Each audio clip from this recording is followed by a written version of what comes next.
My loyalty to that university. We talked about it already. To the Brotherhood, guys that came before me, guys that came with me, guys that came after me, guys that are gonna come. This university is gonna be there as long. We can be dead and gone. That Oh, university yeah. will still be there. So that was my loyalty, and that's what I try to instill in those kids because I didn't want to see those kids fail. Again, those two for sure because I knew there was a relationship. And there's other guys like Toby Wright's son, Javen. Yeah. I played with his dad. That's like a nephew to me. And I stayed on him. Toby gave me permission to kick him in his if he got out of line. Barry Miles' son, when he came, same with him. This is how we're gonna do it. You're not gonna get involved and get mixed up in the wrong crowd. You're gonna do it the right way.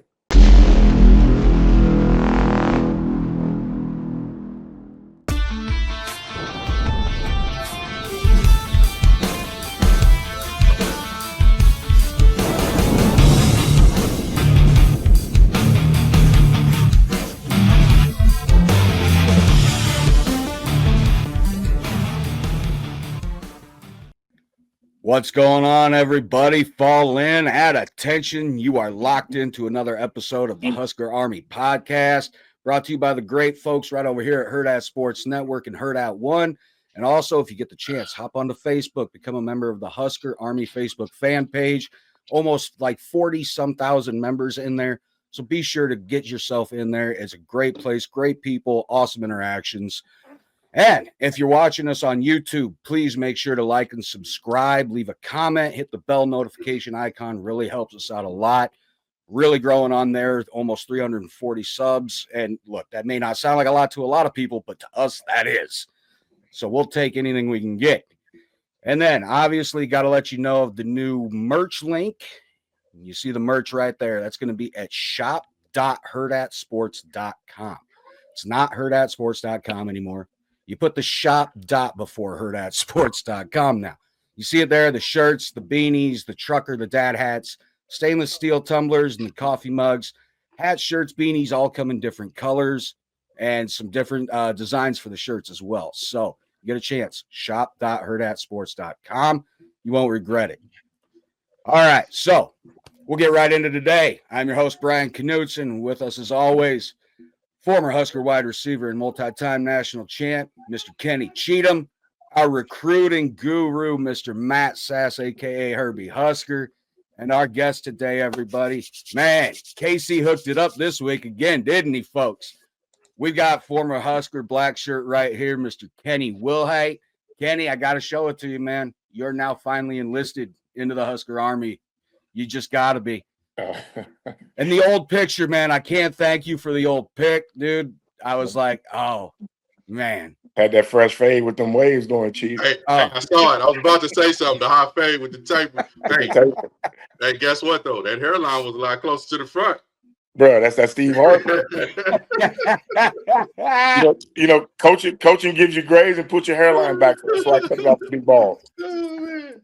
And I had to show it really quick, K-Dub. And just for anybody that knows, he gave me the okay to call him K-Dub because this would have been so confusing for me to have two Kennys on here. So it's just so much easier. We got KC and K-Dub. So K-Dub sent me another picture that was awesome. It did have that picture from the enlisted graphic, but I thought this was cool as hell. The turn back the clock card from the old Big 8 conference. That's sweet, right? Man.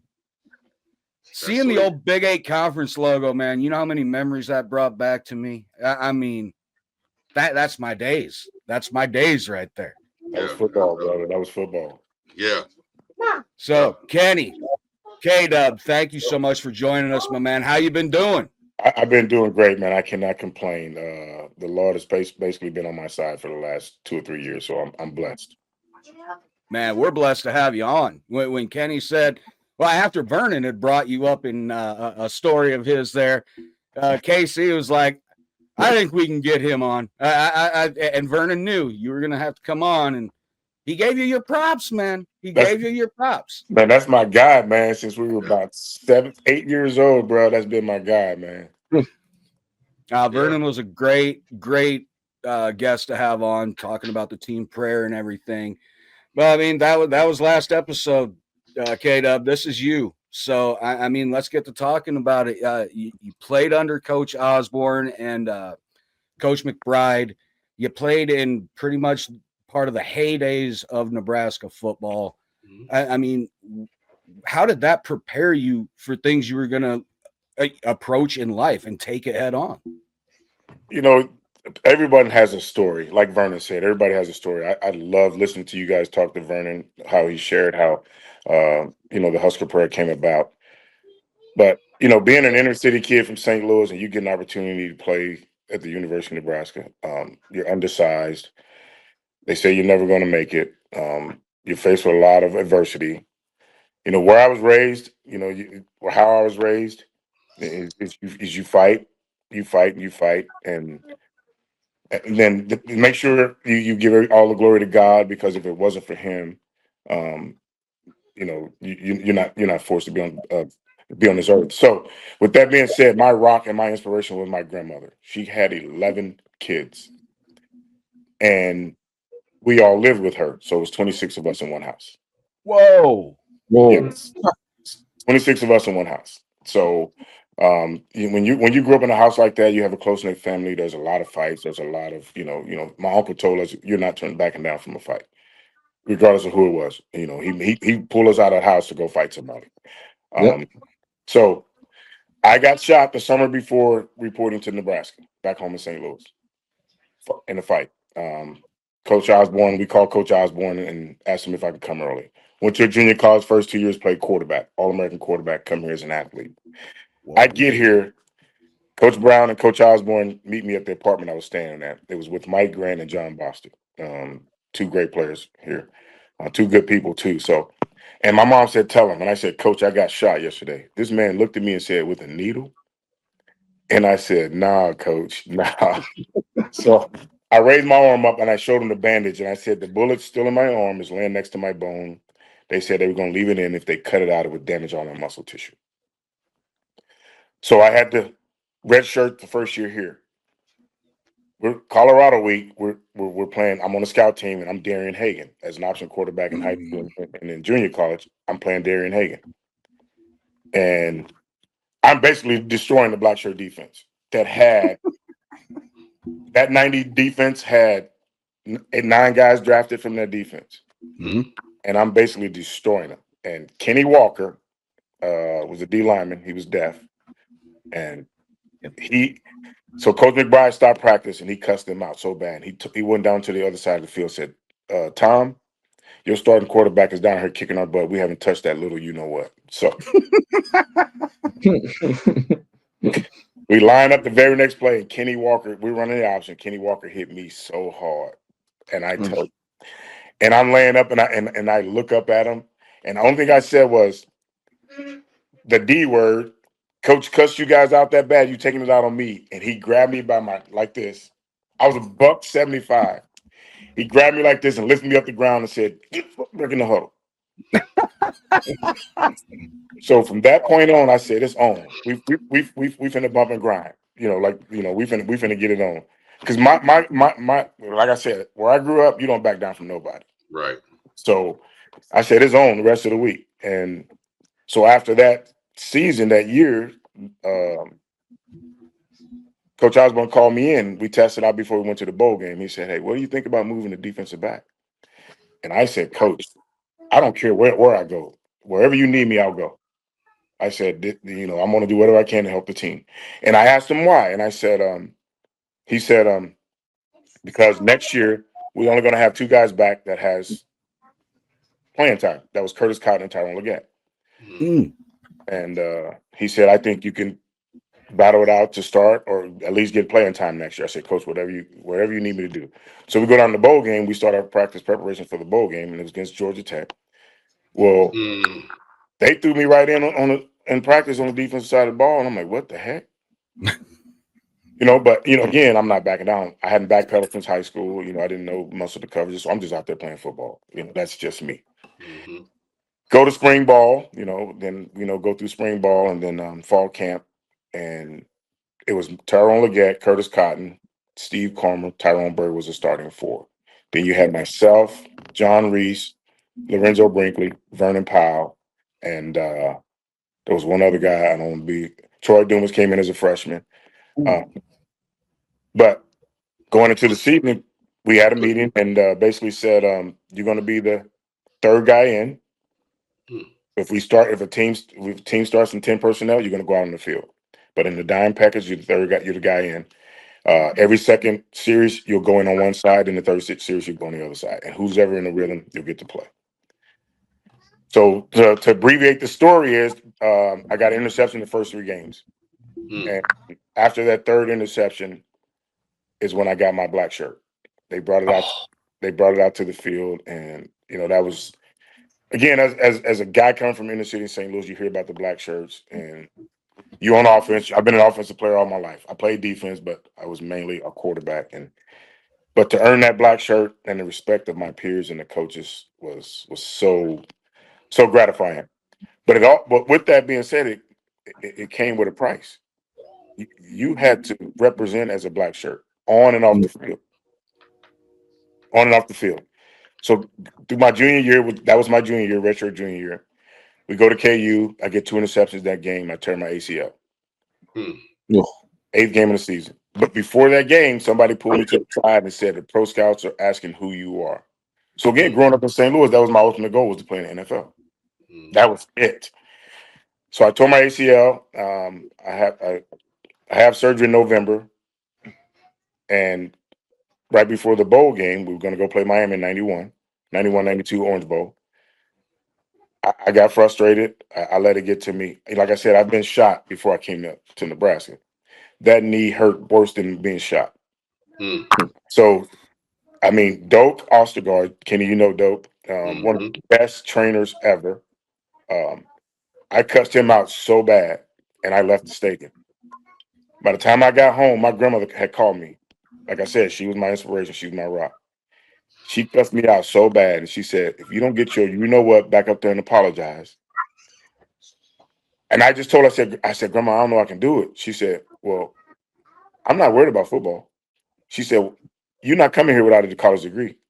One thing they can't do, they can't take that college degree from me. I don't give a crap about football. When she told me that, I said, I got to get my stuff together. I went back up, apologized to Doak, and Doak basically told me, I'm only doing this to help you. Coach Osborne told him when we got on the bus at KU after the game, Coach Osborne told Doak when he got on the bus, you have 9 months to get Kenny ready for next season or you're fired.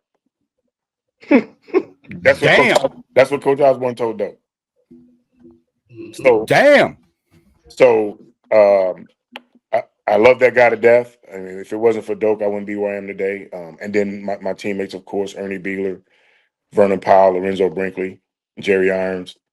Those guys, I leaned on those guys for a lot of days, man. And because, again, you think you're going to go to the NFL. Then when you get hurt and people are saying, make it back and your career is basically over, and, that wears on you.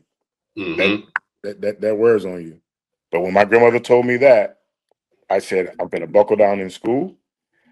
I went and I ran at 6 a.m, did workouts with the team, and I did aerobics at 6 o'clock at night. My roommates thought I was crazy. But I was weighing 177. I got up to 195, just lifting and eating bad and all that. So that summer, I worked out 3 times a day. I showed back up at 177, and I was ready to roll my senior year. So I had surgery in November. Do the math. December, January, February, March, I went through spring ball. Damn. Of a torn ACL. Yeah, it's supposed to be like a 6 to 8 month minimum out. Doak. And I was the first cadaver, too. I was the very first cadaver. Yes, 1992. I was the first cadaver. So that made it a faster process. But I was playing basketball in 3 months. They didn't know it, but I put my brace on and went over to the rec center, and I was hooping. Getting buckets. So my buckets.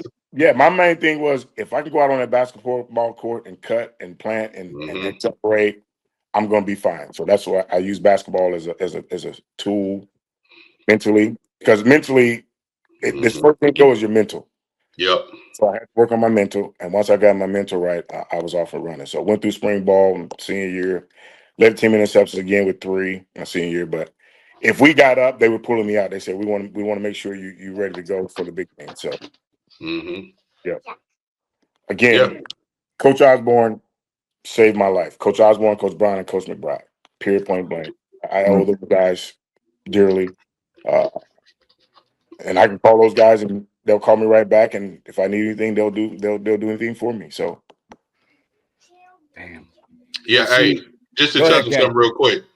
This what he said is so true, and I know he's so close with them that when my dad passed away, I let Wilhite know, who called me 5 minutes after, Coach Brown and Coach Osborne. Damn. He hit them up, they hit me up ASAP, both of them. That's family. Say it again. Say it again. I said when my dad passed, and I let you know, and said, hey, let them know. They call me back. T.O. and Coach Brown called me back. Coach Osborne within 5 minutes after you told them. And you said the key word, that's family. That's family. That's how it used to be. Yep. It's not like keyword used. It's not like that anymore. It's not like that anymore. There's no loyalty to universities on the coach's part. There's no loyalty to universities on the players' part because it's all money driven. Yep. And unlimited transferring. I mean, go wherever you want. I'll never forget sitting there and we're in a staff meeting. They started talking about the transfer portal and the NIL. I said that's going to be the downfall of University of Nebraska. Yeah, it can start. That's going to be the downfall of University of Nebraska because your main focus at that time was we're going to pay players. Well, when you buy bad players, ain't nobody in their right mind going to want to come to University of Nebraska when, one, you're not winning, right? You're not winning. Yep. You haven't won in a long time. So who's going to seriously want to come there and play if it isn't for money? Right. Yeah. When it starts becoming about money, you're going to buy bad players. And that's what I always said. You're going to buy because the Alabamas, the Ohio States, the Clemsons, the Georgias, they get first dibs. The Texas, they get first dibs on the big time players. Yep. Always have. Always have. Now they have. Always have and always will. Because now they got more of an advantage. Now they got more of an advantage. They've been doing it for the longest, but now they have more advantage because it's legal. Yeah. Yeah. Nothing against my alma mater, but we've been down so long. And for 9 years, I had to see it. Well, eight and a half, because Bo's years was my 9 months with Bo was the best 9 months I had back at Nebraska. Wow. But since then, they've been down so bad that I'm looking at them like, we're not doing this the right way. We're not going about this the right way. And I told him while you guys were off the air, once you got away from your roots, you get away from your roots, it's hard to get it back. It's hard. We talked about the recruiting part about St. Louis and Kansas City. They used to send me in St. Louis and coaches would be like, Wilhite, we ain't seen Nebraska here in a minute. When we send y'all players, y'all don't look at them, y'all don't recruit them. You know, they have all these offers, y'all still don't recruit them. I said, listen, bro, I'm just here to show my face, show respect to you, my university. I'm here. Trust me, if it's a player that I think we need to be on, I'm going to fight for it. I'm fighting for a guy that's now one of the top running backs in the NFL, Kyron Williams. And they basically tell me, get him here, get him to our camp. If he does well, we're going to offer him. Get him here. He came to the camp. We offered him. Midway through his senior year, well, we don't think he's going to be good enough. We don't think he's going to be big. We're going to drop him. What? Notre Dame came calling. Now look where he's at. So, I'm not burning bridges back home. I got to go home. I got former players now that are head coaches in St. Louis. Every time Nebraska offers a kid, they call me. Wow. Every time Nebraska offers a kid in St. Louis, they call. There's a guy on staff from St. Louis right now, but he don't know them like I know them. Again, they call me. What do you think? I'm like, listen, bro, go check it out. After they check it out, you let me know. I get bad things, I get good things. One thing I'm never going to do is talk bad about my alma mater. Even when I was on staff, my main goal was to sell the University of Nebraska. The brand, what they can do for you, how they can get you where you want to go, not only on the field, but off the field.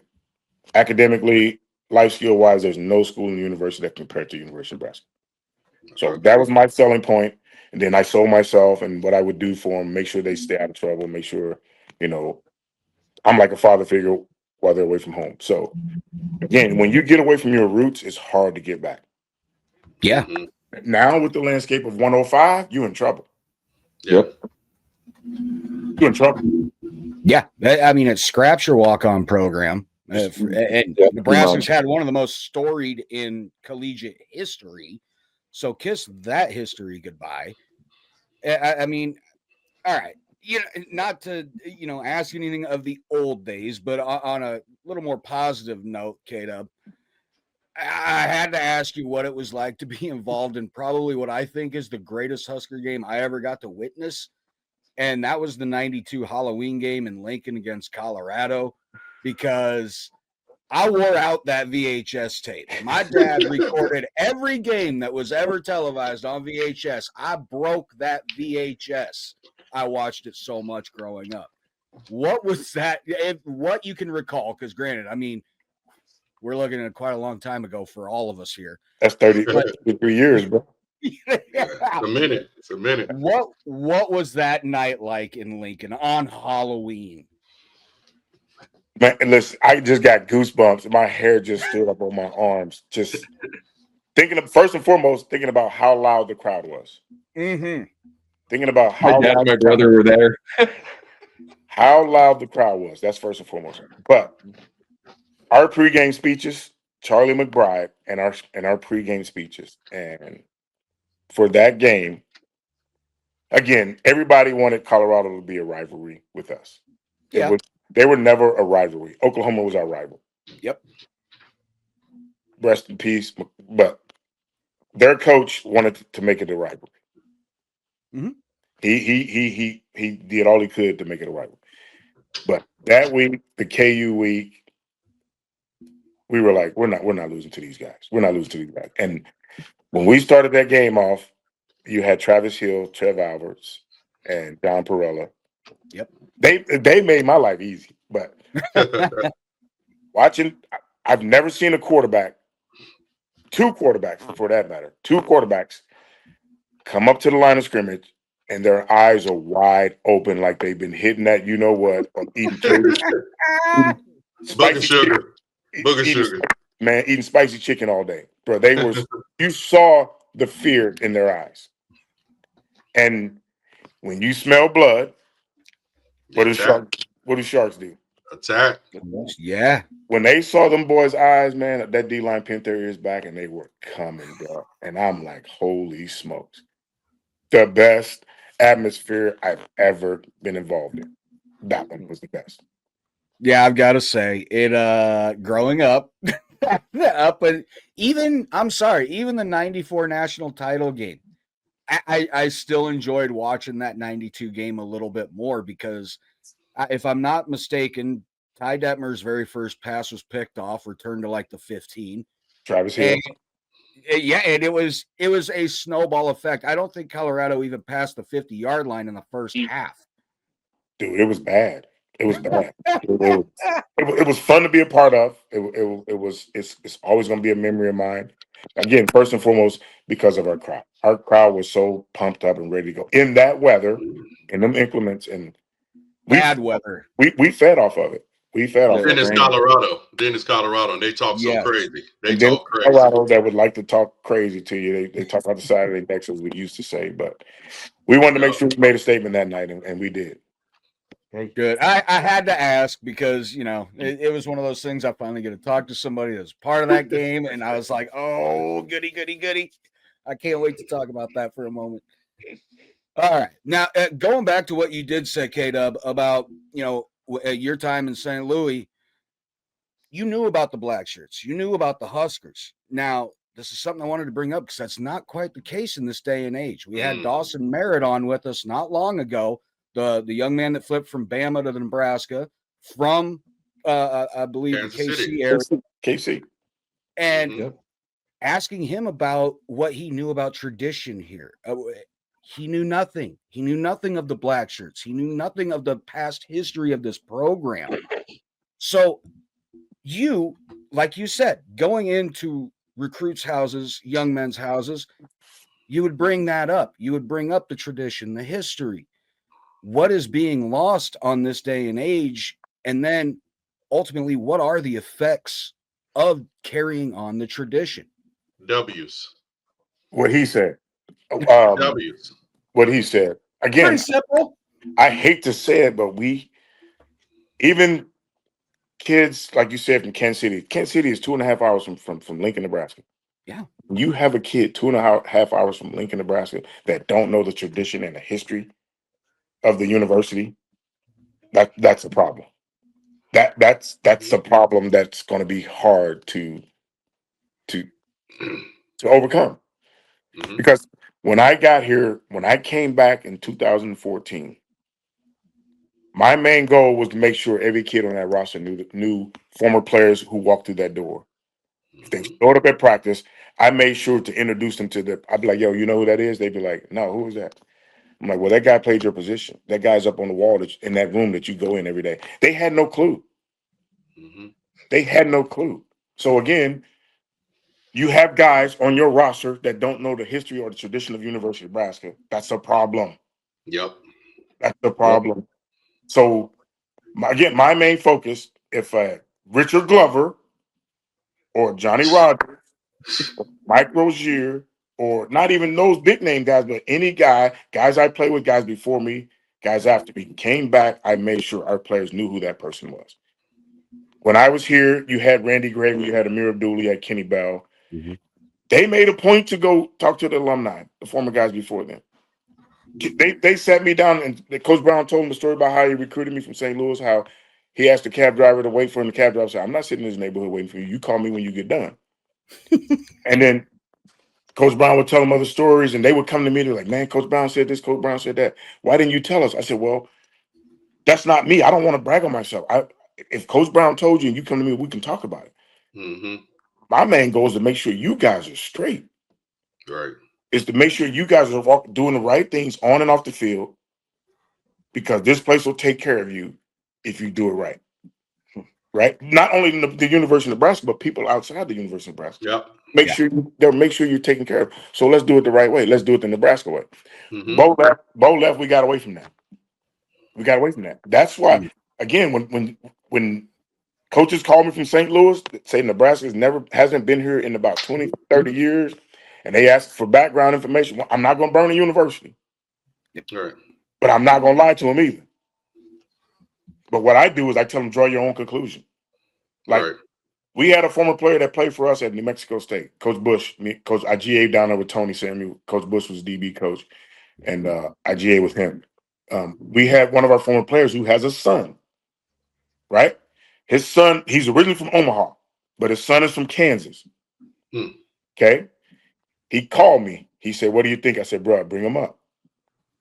I said, bring him up. You guys draw your own conclusion. He called me after his visit. We meet up and we have wings. He said, K-Dub, my son can't come here, man. I was like, why? And he told me his experience here. I said, that's why I didn't say nothing. I want you to draw your own conclusion. Mm-hmm. He said it's not the same. When you have guys on staff, this happened when they made changes with Bo. I had a guy tell me he didn't give a crap about a certain player. Why should he give a crap about that player? This is a guy I worked with directly. He didn't give a crap about a certain player. Why should he worry about that player? I'm like, what? That's a slap in my face. Mm-hmm. Yeah. So that's basically telling me you don't give a crap about this place. You just here because you collecting the check. Mm-hmm. Yep. Right? So when they came on their visit, when they came on their visit, he tells me the story about, like, he knows these guys. He's from Omaha. He played in New Mexico State, but he's from Omaha. So he knows these guys. He's in the lobby waiting to go upstairs. Crouch walks in, Damon Benning walks in, Johnny Rogers walked in, and he asked 3 guys that are on staff, do you know who they are? Well, why should we know who they are? They don't mean nothing to us. That was the first red flag. For him. Damn.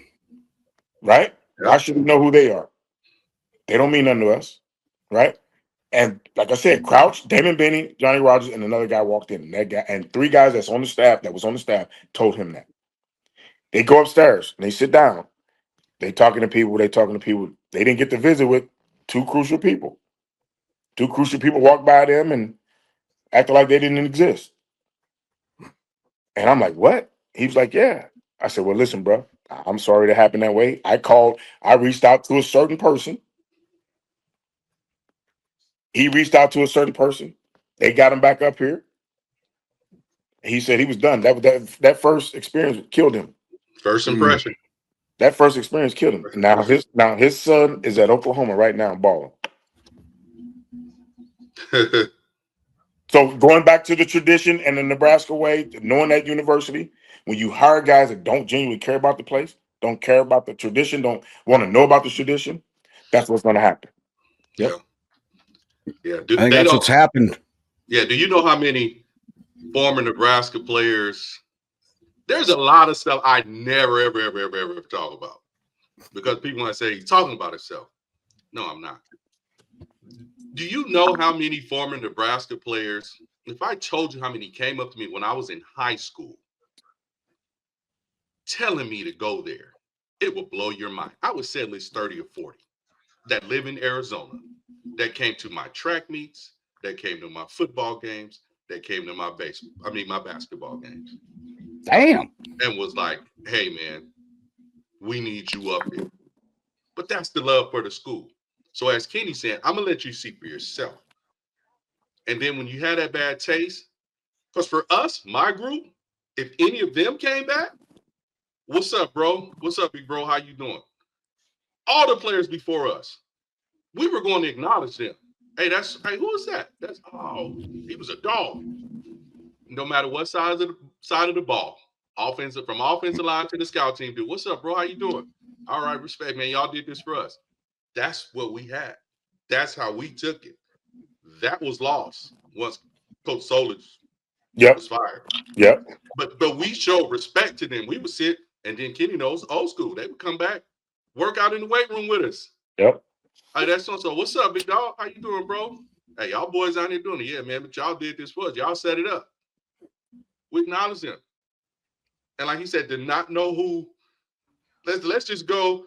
Even though DB's my guy, but you don't know who the Jet and EC is, and they're damn near on every poster. Yeah, they're on the stadium. Yeah, I mean, yeah. And DB's my guy is on the radio.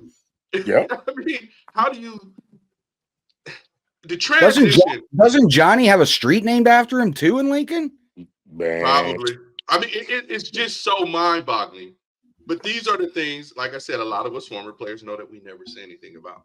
And I remember, and K-Dub will tell you, when the Callahan era came in and he did what he did, do you know our email threads were crazy? Because this is, people still, texting was a little bit of something, a little money. But I mean, just the emails like, hey, bro, they dissing us come back. Former players can't go. And I think Frost had said something about it once. It was just like, let's dismantle the whole house and rebuild it in our image. No, you don't dismantle this house.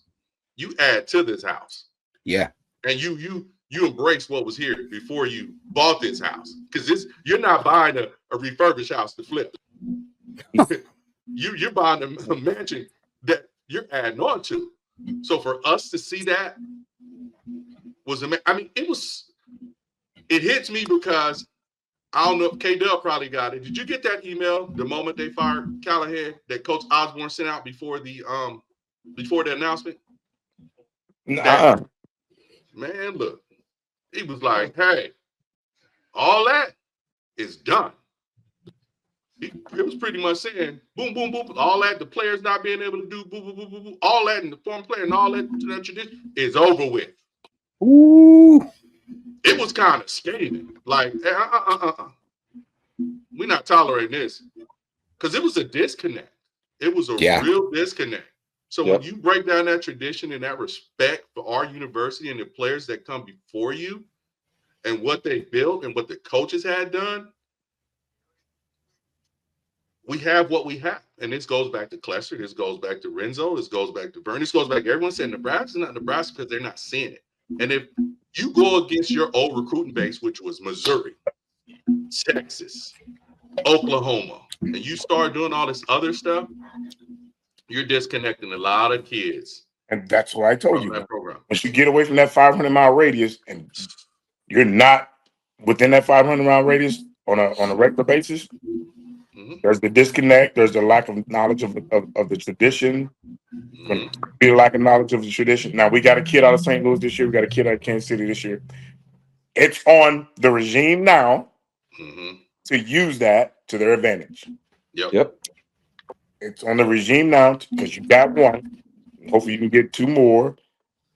You know what I mean? But if they screw up with this one, you'll never get another one. Hey, and I'm gonna piggyback off that. We had the great T-Bird go to Nebraska. We had Toby go to Nebraska. And this goes back to me. When they were able to pull me, that's what got you EJ, Eric Johnson. That's who got you Mike Brown. That's who had every other kid looking at the University of Nebraska. But then at some point they said, hey, I'm just going to tell you, this is a fact from what Kenny said. When they were like, hey, y'all didn't use him like he was supposed to be. They were regarding me. You guys won't get another Arizona kid for a certain amount of years. You know it took them years to get another Arizona kid. You know what that was? That was the class with Prince. Oh, damn. Because the state, listen to me, the state of Arizona was upset by the way I was used at Nebraska. When Snyder was fired from Arizona State, they said part of the reason he was fired, and this is what I tell Bryan, we were talking about Burton, I said, I was a big bitch. I just never say it. I was the big bitch. When he got fired, part of the article was his main failure was he didn't get Terry Fair, my childhood friend like K-Dub and VP, from 8 to high school, slept in the same bed. Pop wanted to play for Tennessee, the corner, play for the Lions. Said Terry Fair and Kenny Cheatham. When he didn't get them two, that was it. Yep. So when you mess it up, people talk. People go say, hey, they got, but they didn't, or they not coming in here. They have looking, or they just doing a face look. It makes a difference. So I understand what he's saying. That 500-mile radius, that was the corridor. And then you plucked from out of state. Your corridor was there. Then you did some couple in California, Arizona. You grabbed other states, Florida, whatever. Yeah. But that was it. So makes a difference. Yeah, it does. Look, Kenny, I'll never tell you. Oh my God, Matt, which dog is that? This is my buddy Drake. Dude, that caught me so off guard. I'm gonna lie, man. I look over, there's a damn dog. R&B singer. Yeah, Kenny, I'll never be able to say it enough, man. The fact that you had considered going to Colorado just because of the black uniforms. They were so fresh. God. They were so fresh. Look, I'll tell you this right now. I'm glad that coach at Arizona State got fired for not getting your ass. And yes, you absolutely were used the wrong way at this program. I'm sorry, brother, but you were. It's an absolute travesty. But by God, at least when you got the ball, you made it count. Got to do something. Take advantage of your opportunities. Yeah, that's it. Thank you. All right. Well, all right. One more topic I wanted to bring up here. Since we finally know that they're going to be doing something this next month in April 26th, I believe it is. It's a Saturday. No more spring game. Granted, we're not the only university doing this, but, we are the trailblazer in it. But they are going to do what they're going to call the Nebraska games. Yeah, the 7-on-7 and then the girls' 7-on-7 drills competition. It's going to be more geared toward the fans, things like that. But, K-Dub, what do you think, man? Past, present, future of the spring game is no more. Man, listen. One thing, again, you're getting away from tradition, right? There's a lot of families in this state or around this state look forward to that game because that's a game they can afford financially. Been everyone since 2009. That's the game they can bring their families and afford it, not break the bank. Yep. instead of time where they can get in and get out of town. They don't have to get a hotel room to spend the night at. I'm gonna say this. Very sad to hear. The reason behind it really pisses me off because if your players truly believe in you as a staff, what you're trying to get done, and believe in the university, they're not going anywhere after the spring game. Yep.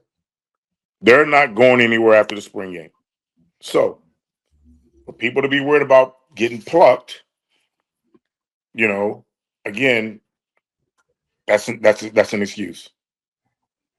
If your players truly love you, believe in you, believe what you're trying to get done, not only you, but your staff in the university, they're not going anywhere. So if that was to happen, that player wasn't bought in anyway. Yep. We talk about culture, right? Everybody keeps throwing the word culture out there. If your culture was as good as it's supposed to be, and you're treating people the way they're supposed to be treated, they're not going anywhere. Yep. So money shouldn't mean anything at that point. Money shouldn't mean anything at that point. And we talk about money. So, and I've had this conversation with a lot of guys, a lot of former players. They always say, "What do you think you would have been worth back then?" I tell you, I came from a house of 26 people, right? 26 people. I went on a couple of recruiting visits, and I got offered a lot of money. I had a lot of money. One visit, I was with my guy Calvin Jones, rest in peace, CJ. I met him on that visit for the first time ever meeting the guy. We got offered a lot of money. I didn't take that money. My main focus was, coming from where I came from, it was going to always be about family, where I can go and win, and if I was going to be treated like a person, not just a football player. So that was my main goal in the recruiting process. John Gruden was recruiting me. He was an assistant at University of Pacific. And again, like I said, a lot of money's been thrown out. I didn't accept a dime.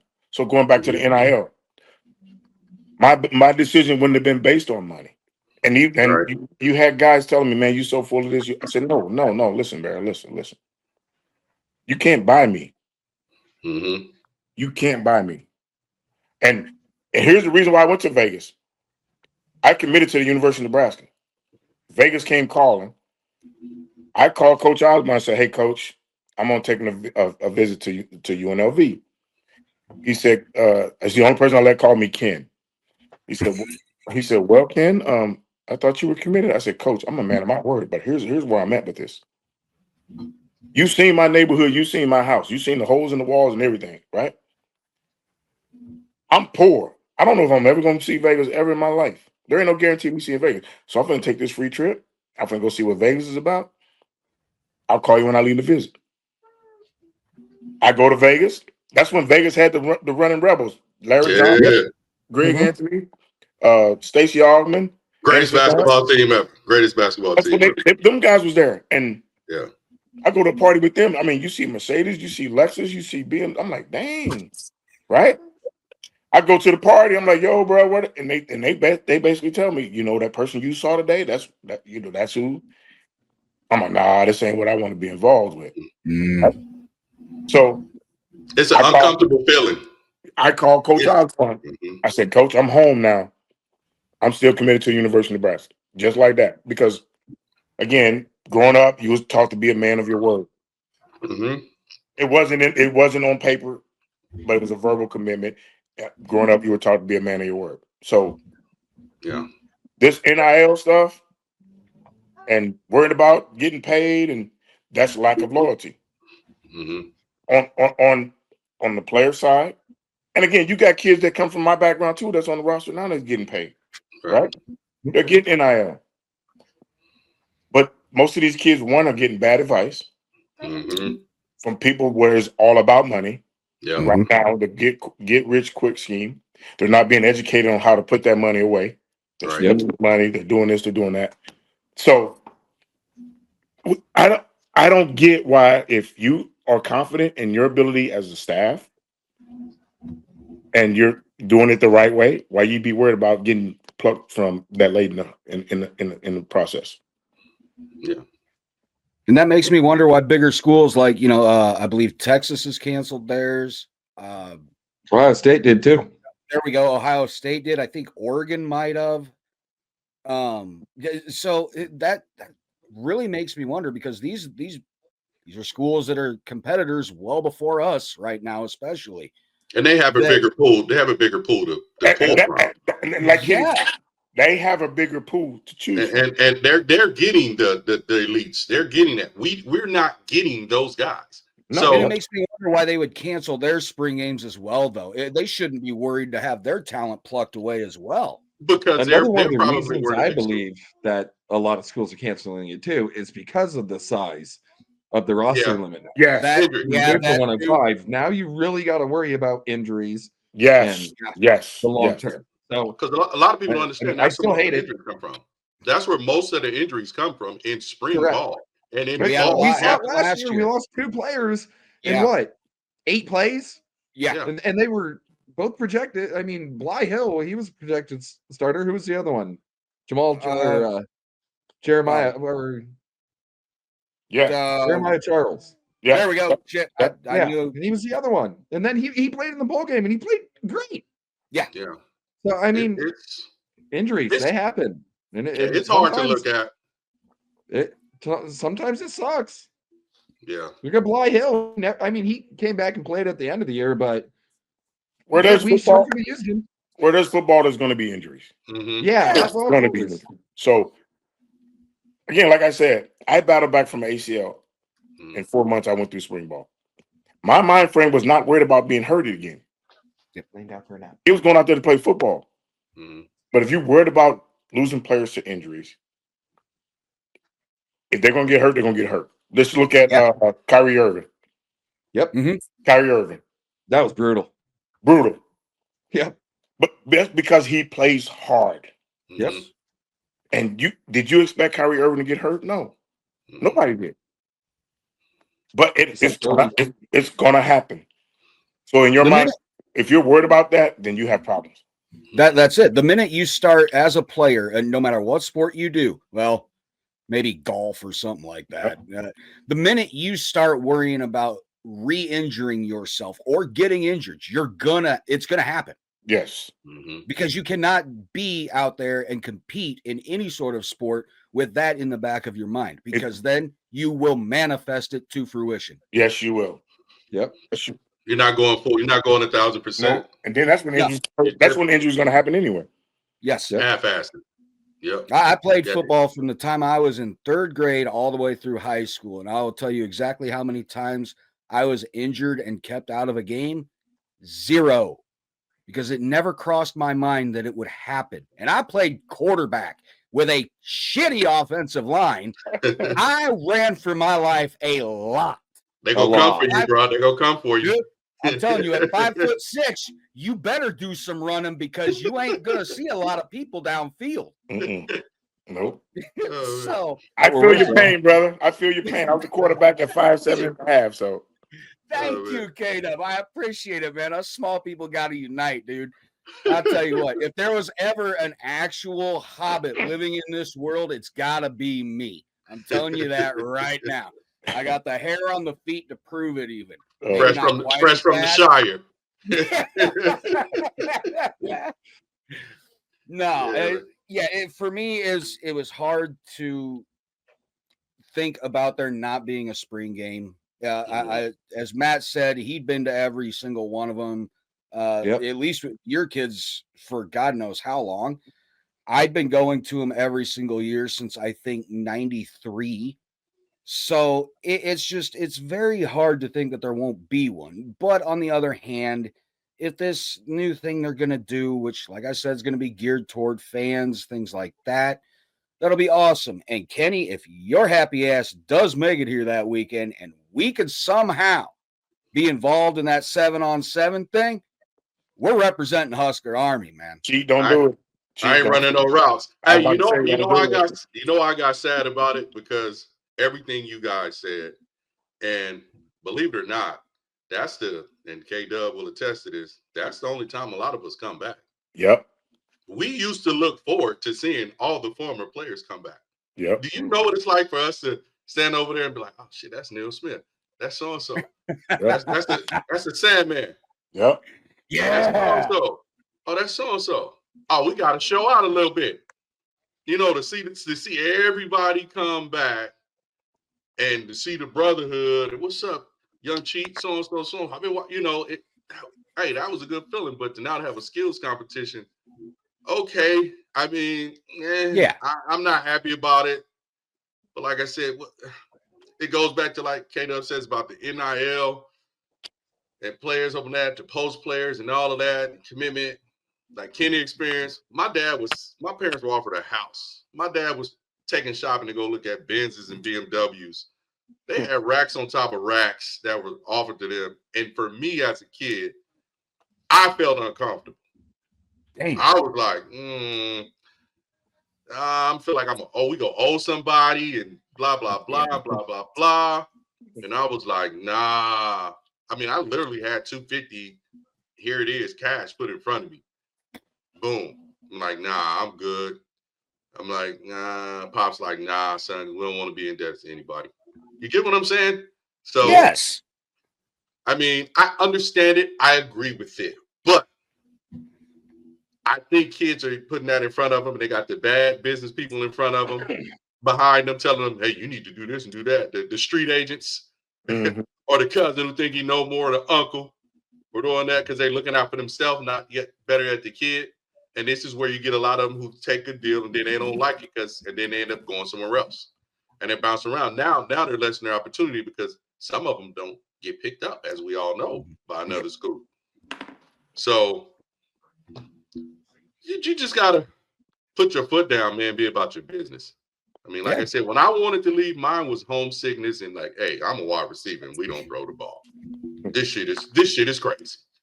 And you want me to run down here and play lineman and chop block somebody? Wait a minute. You know what I'm saying? That was mine. But now this kid's like, he didn't speak to me today. I'm out of here. What? It's crazy you say that, bro. It's crazy. It's crazy you say that. Because I'm gonna go back to the chop blocking. When I first came, you know, I was a quarterback. They put me as a receiver. And Coach Brown said, you got to go down and cut block and do that. I'm like, what? Yeah. What is this? What are you talking about? I want to catch the ball. I want to run the ball, you know, being an athlete. I'm like, man, I'm not cut blocking nobody. You lost your everlasting mind. So, you know, you have to do it because if you want to play in time, that's what you have to do. But the fact of the matter is, we're talking about the spring game, the reason why they canceled it. In my 9 years in the position I was in at the University of Nebraska, there was a lot of guys getting bad advice. And you hate to see it. It's sad to see. Because one thing I try to do is educate these kids, man. I just like, listen, bro. You know, if you're, I mean, I literally got call a coach the B word, call him soft, and then say he's quitting, and they beg him back. I'm like, what? That was a player to a coach? Yes. No. Yes. I'm like, that's crazy. So I went and talked to the kid, and you know, his frustration was, I should be this because I'm leading in this, I'm leading. I'm like, listen, bro, listen. You're going about this all wrong. You're going about this. It's not about what you think it's about. It's about the team first and foremost. You have good stats. You're getting good stats coming off the bench. And I said, listen, I led the team in interceptions, and I was a starting cornerback. But I knew my role, and that's what I was going to do. You continue to do what you're doing, you'll have a better situation for yourself in the future because they're going to be like, why does the guy keep showing up on film? But the way you're handling it is you've given these guys ammunition now to blackball you. And if once them people come from that shield, you know, that NFL shield, they're gonna be honest with them folks and tell them, you're uncoachable, you did this, you did that, you did this. I was the NFL liaison. One thing I wasn't going to do was burn a kid. if they ask me something negative about a kid, I did the pro day. I did, I interviewed all the NFL, made sure all the players were where they were supposed to be with the NFL scouts when they came in. One thing I always say was, do your homework. Because I was never going to burn a kid. I'm never going to say this kid did this kid did that, this. Even, like Randy Gregory. What do you know about this? I don't know. He's a top 10 pick. I don't know. Yep. He's going to need some guidance. Other than that, do your homework. Yep. But if you as a player get disgruntled and you handle it the way you handle it, you're setting yourself up for failure. When you try to get in the transfer portal, what do you think they're going to tell? The school's going to call the university, the coaches, and ask them, how are you as a player? How are you? Can you be coached? What do you think they're going to say? Now you're stuck with nowhere to go because you put yourself in a situation. Like Vernon said, Vernon was getting upset with lack of playing time. Kenny was getting upset because he wasn't getting the ball. We as athletes, we want success. We want it our way. But again, I went about it differently. I call it playing the role. I'm going to play the role, but when I get out on that field, I'm going to go out. Kenny made the best. When he caught the ball, he made the best of it. One thing I was never going to do was be disgruntled about playing time. That's just how, because my uncle Fred basically would kick my what. He would tell me, he flat out tell me, my mom had 5 brothers. And one of my uncles is the one that taught me how to play football. He said, I don't want to hear no excuses. You better look yourself in the mirror and ask yourself what you doing wrong. It's nobody else's fault but yours. Mm-hmm. You can't blame the coaches. You can't blame nobody, but look yourself in the mirror and ask yourself, are you doing what you're supposed to do day in and day out, especially in practice, in the games? Are you doing it? They can't control that. They tell you what coverages to play. If you're not executing that coverage, that's on you. Mm-hmm. You get beat for a touchdown, that ain't on him. That's on you. So one thing I never did was blame the coach or blame anybody else for my failures, for my downfall. And I took it personal every day in my approach because of my environment I came from. Mm-hmm. Like you said, we didn't get the height that Cheatham had. I was 5'8", 175, 180 at the most. So, but I wasn't going to back down from nobody in between them white lines. It's personal. We ain't friends. We ain't boys. Out the field, we can do whatever we want to do. Yeah. But in between them white lines, it's personal. And this is how bad it got for me one time. We're playing Middle Tennessee State, and I tweaked my hammy that week. No excuse to that, but I give up a touchdown. Dude, I'm so pissed. You know where Memorial Stadium is, right? Oh yeah. I walked from Memorial Stadium to 16th and South Street to home. I had 2 roommates with cars, but I didn't deserve a ride. That's how much it meant to me. Clester Johnson rides down the street. He drives past me. He said, "K-Dub, you need a ride." I'm like, "Bro, I don't deserve a ride. I let the team down." That's how personal it was for me. Damn. How much it meant to me. You don't have guys with that mentality now. Mm-hmm. No. Bro, I would go in the locker room. Guys are celebrating. I'm like, "Bro, you just lost. What are you doing?" Because again, it's not loyalty. It's all about them. It's all about them. What you can do for them. How much money you can get them. That's what. Yeah, bro. That's crazy. You got everything you want and need at the University of Nebraska. They got everything handed to them. They got it handed to them. Yeah. Some of them kids don't know what a piece of bologna looks like. All right, bro. Yeah, they don't understand. They don't understand that, like, a loss or when you made a mistake, you feel like you let not only yourself, you let your brothers down out there on the field. Mm-hmm. We went 9-4 my senior year, lost games at the end of the game. Texas at the end of the game. A&M at the end of the game. K-State at the end of the game. Shit, at the end of the game. God, thanks, Kenny. We were depressed around there. We were depressed. So to hear that and see these guys knowing that they're doing, I'm like, y'all out here doing the most and y'all just got y'all ass handed to you. Yes. Yeah. I don't understand that.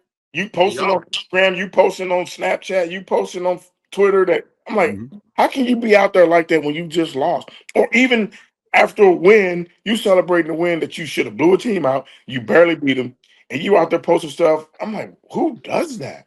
Right. Yeah. Right.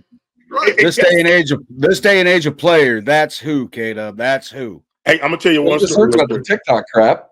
Oh my God. Yeah. I'm gonna tell you punishing his players for doing TikTok, and then he did a TikTok about him punishing them. Oh, come on, man. Come on. So It's I'm gonna tell you a quick story. Under Riley, we play and we lose. We lose, right? And guys, coaches worried about where they finna go have drinks at, this and that and this and that. Players in the locker room acting like we just won and like we just won a Super Bowl. You know where that Wendy's is downtown? Yeah. You know where the Wendy's is downtown? The OG Wendy's. Right? Yeah. I go to that Wendy's. I order. This is how frustrated and mad I was. I go to that Wendy's and order 2 triple stacks. 2 triple. Damn, dude. I pull up out of the drive-through in the parking stall. I'm sitting there eating that Wendy's sandwich, and I look at that other sandwich. I'm like, why are you letting these people get you to this point? Why are you letting these people get to you this much that you? So I threw the first one, half of it away, and I found a homeless guy and gave him the second one. And I said, my ultimate goal, my focus is the players in that locker room and that brand.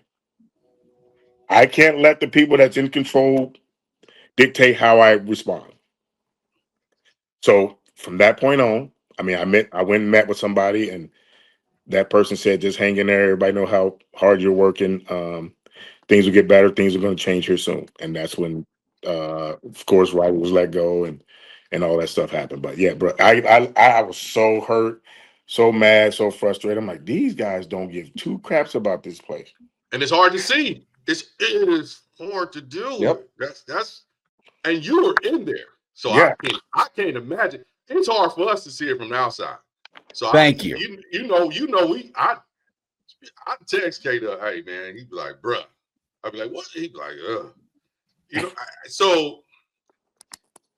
if it was me, somebody would have got the wrath of God because I would have went nuts. and that's what I tried not to do. I didn't want to do that. Because again, I told somebody when I went and met with them, I said, you know how I am. I'm at the point of putting hands on somebody. Yeah. They don't care about our university and they don't care about the players. But I'm a part of it. Right. And that person said, well, you play defensive back. You in prevent defense, don't do anything that's going to screw you up. That's what that person said. Yeah, man. It's hard. It's hard. Somebody would get tore up from a lot of them. Man. I mean,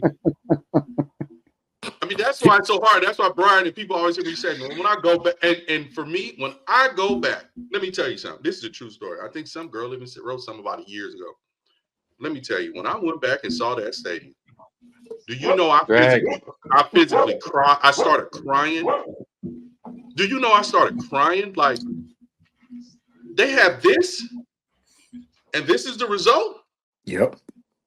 And then to go back, when I went back in 18 and I saw that, and now they have this whole new thing. Mm-hmm. And you telling me we're hoping for 6 and 7 wins? But just to see, when I saw that West Side of Memorial Stadium, how they did all, I said, what the? This is a cathedral. Yep. Yep. I said, these dudes are in a cathedral. Do they? I'm like, I was so pissed and so angry that I was crying because I was like, I cannot believe that these dudes have this and this is the product that we're getting on the field. Yep. If we had that with our mindset and y'all mindset, oh my God, bro. We might have goose-egged everybody. Man. And we might have scored an explosion, hung 60, 50 plus on everybody. Because by that time, T.O. was calling the dogs off on people. Yep. Yeah. When I was there, like, no, we just go work on these things for next game to get some. He's pulling people out early. So when I see it and I'm like, oh, they got everything. They haven't handed to them. There's no more South Stadium. Get your ass in that shower and step out when that water get cold. Heads up. Or somebody flush that toilet. Heads up. And you stepping back. get back underneath, or all concrete, walking in there on your cleats. You might slip and fall when you get ready to go. Yeah. Mm-hmm. Or down in that old pit, working on stuff because you wanted to. You earned that. But now they're all in the same locker room. They got the same luxuries. What am I working for? Yeah. What am I trying to achieve? Because they're giving it to you right out the gate. Right to get to the varsity locker room. Right out the gate. Right out the gate. Ain't nothing being earned. Color picture. They got color pictures. Left up PlayStation 27s in the locker room. I mean, you said PlayStation 27. 27. They got some stuff we don't even know about. They got the bootleg. PlayStation 27. I mean, it's crazy. Let's go back to Nebraska now. We always get caught up on Nebraska in the past. Yep. That's the tradition. That's what we know. That's what we're loyal to the university, and that's what we want the university to be back to. Right now, and I told this to somebody else. In order for Nebraska to be the Nebraska that people want it to be, from the top down, everybody has to be working towards one common goal. And that's ultimately the players in that locker room, their well-being, and winning football games. You saw what order I put that in. I didn't say winning football games. I said the players in that locker room, their well-being, and then winning football games, right? Because when you have from the top down, president, chancellor, AD, head coach, all on the same page working towards one goal, that's how the university is going to function. When somebody ain't operating on the same page, when there's chinks in the armor, it's not going to work. You're not going to win games. You're not going to win games because I go back to Bo. There was risk between Bo, the AD, and the chancellor at that time, right? You hire a new coach. Now you've changed presidents. Now you got to see if the AD and the president are going to be on the same page. You bring in Frost, chancellor. I mean the AD. You know who the AD was at the time. Half the time he was MIA. So now you got somebody running the program that shouldn't be running the program, the university itself, athletic program. You hire another guy, you think he's going to be on the right page, meaning AD, chancellor. And then you bring in a homegrown guy, a guy that played there, his name's on the building. Everything's in line, but the head coach. It ain't going to work. It's not going to work. I'm just telling you, when you have everybody from the top down with one goal, not just one goal. When I say one goal, meaning the kids in the locker room, athletes in general, then winning football games, that's when you're going to win. But if you genuinely don't care about those kids in that locker room, and all you care about is money and moving on to your next job, this place ain't going to have no success. You have so-called people in place now that's doing it the right way, but then you also have people that's in there that's not doing it the right way and that's treating people like they shouldn't be treated. It's not going to work. It's just not going to work. You have people that are there right now walking on eggshells, afraid to go to work because they don't know if they're going to have a job. I'm talking about people that's been there a long time. Can't have that. You can't have that. But they're afraid to talk. They're afraid to talk. All that does is fester. Say it again. All that does is just fester. Yep. And once it explodes, it's going to get taken so much farther and out of proportion than it ever needed to be. Yep. Had somebody just spoken up right away. Nope. Yes, man. Yep. Yeah, there's a lot of those right now. So, yeah. gonna let that one go. There we go. Well, it's just it's a football podcast, folks. it's not going anywhere else. Forget that one. But no, you're absolutely right. Yep. So I mean, like everything we have talked about so far, the traditions, culture, family, brotherhood, the way coaches should be, the way players should be. Now, KW, you got to admit, when you're talking about your recruiting process and you were being offered some things, you've got to admit in the back of your head as a young man, your grandma's voice was also telling you, I'm going to whoop your ass if you go this route because you're going to get in trouble. What you said. And so here's the deal with that. So I asked one of the people, I said, can I use your phone? And I called my mom. And I said, Mama, this man just put this money on the table, said it's mine. If I come here, I'll get this. She goes, did you take it? I said, no, I can't. It's illegal. She says, bring it home to me. I said, you can't take it. It's illegal. You're my mama. Mm-hmm. And she was like, there's no education, that we hadn't been educated on the recruiting process. So I said, Mom, you can't take it because it's illegal. She said, why they do it then? I said, they do it all over the country. But people keep it under the table. I said, but I'm just calling you to let you know I'm not touching this. And she basically said, I raised you right. You know what I mean? I raised you right. I said, I'm gonna make it the hard way. I'll make it the hard way. So you couldn't have asked for a better compliment. No. My grandmother, man, my grandmother and my mom, they were belts, stitching cords. Belt to ass. I've had a board and a belt put to my ass. I've had a paddle. I mean, yes. Phone cords. Phone cords. I hear people talking about they getting hit with a wooden spoon. I'm like, what? Same here. A wooden spoon. That was a teaser to us. That was for arms.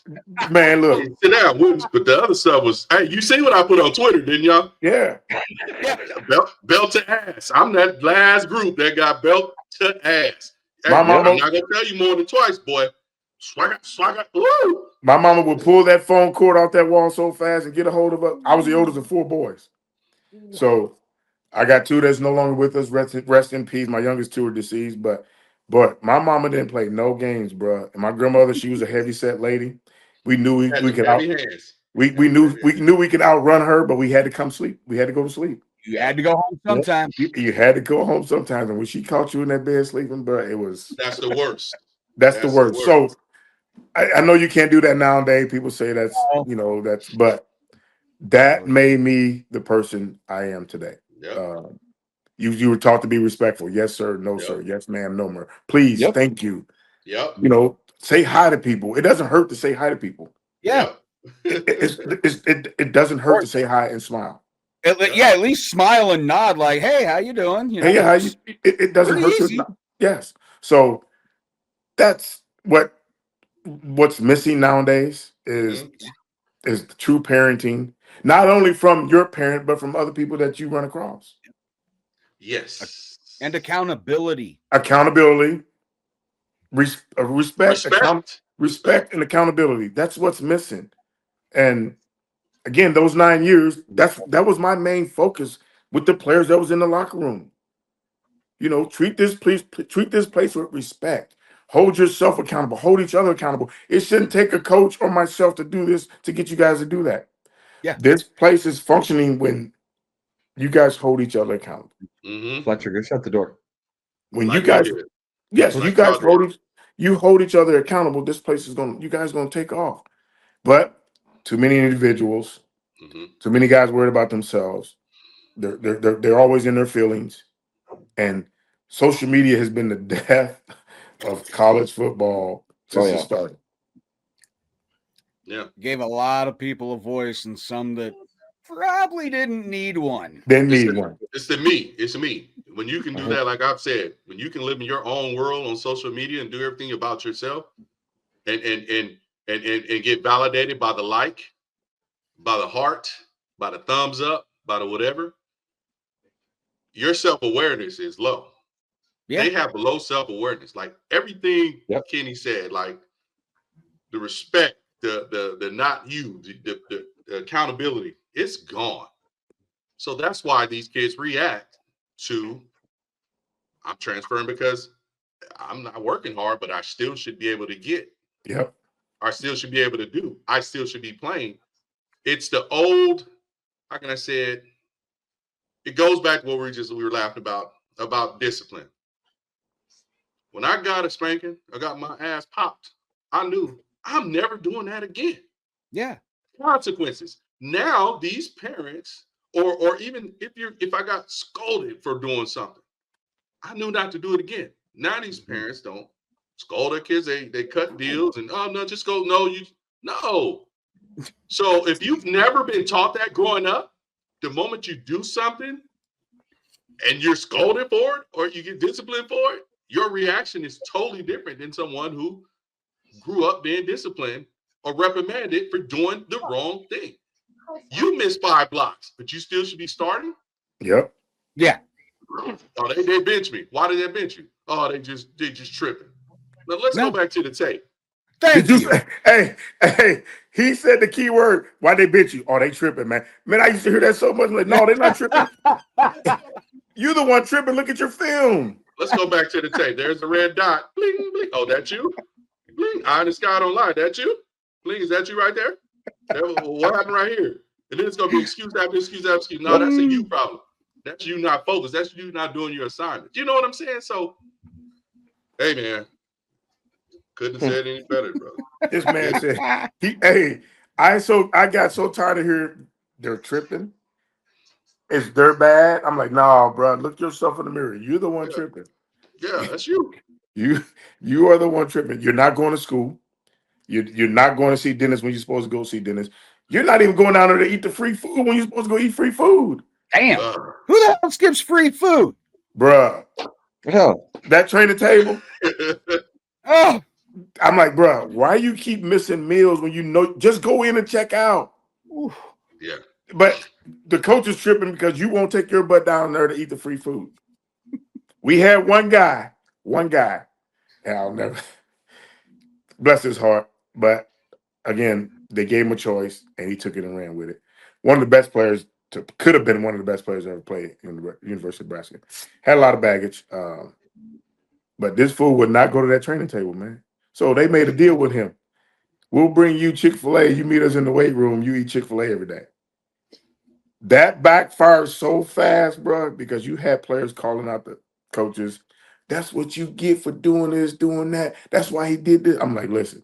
So I go to the player, and I'm like, bro, you can't say that in front of everybody. You can't.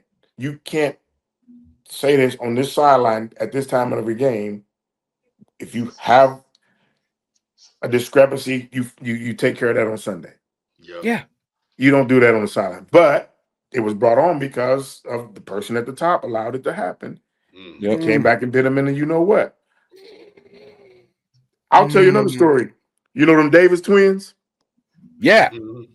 Khalil and Carlos Davis? Yep. Two of the most athletic dudes I ever seen in my life. When they fired Bo, I knew their uncle Lorenzo Hicks.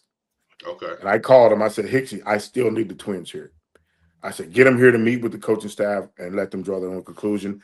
I said, I don't know these guys, but as long as I'm here, they're going to be taken care of. I want to make sure they're taken care of off the field, right? So they came up. We chopped it up. And he's like, well, we're gonna stick to our agreement. They were with Riley. The coaches change happened. And there was a disagreement on the sideline. And I knew how high-strung those two were. So I go to them on the bench.